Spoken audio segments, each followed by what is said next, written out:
இங்கே பாருங்கள், இந்த பூ சாமிக்கு போட்ட பூ. இந்த பூவை காய வச்சு எடுத்து வச்சுருக்கோம். இதை வச்சு என்ன பண்ணலான்னு பார்க்கலாம் வாங்க.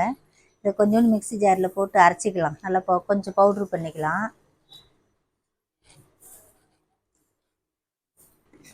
இந்த பவுட்ரு பண்ணி என்ன பண்ணலான்னு பார்க்கலாம்.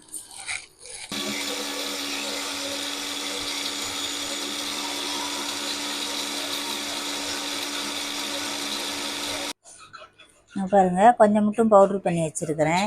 இதில் என்ன செய்யலான்னு பாருங்கள். கொஞ்சோண்டு நெய் ஊற்றிக்கலாம்.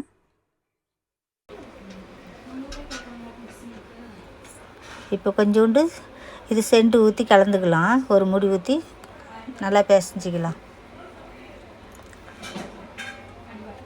கொஞ்சம் ஊற்றியாச்சு.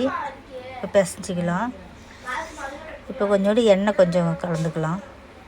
இப்போ பாருங்கள், புட்டு மாவு பார்த்துக்கு இப்படி நல்லா பிசைஞ்சு எடுத்துக்கணும். இப்படி கையில் எடுத்தால் இந்த அளவுக்கு வரணும், இந்த பார்த்துக்கு இருக்கணும். இப்போ பிசைஞ்சு எடுத்து வச்சிட்டோமா. இங்கே பாருங்கள், இது சாம்பிராணி போடுற மிஷினு. இப்போ இதில் எப்படி போடலான்னு பார்க்கலாம்.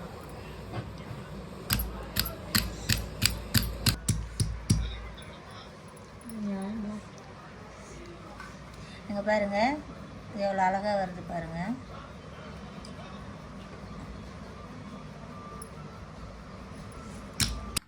இங்கே பாருங்கள், இன்றைக்கி செஞ்சது இது வந்து 4 நாளைக்கு முன்னாடி இது செஞ்சு 4 நாள் வெயிலில் காய வச்சு எடுத்து வச்சுருக்கோம். இப்போ இதை வந்து பற்ற வச்சு பார்க்கலாம்.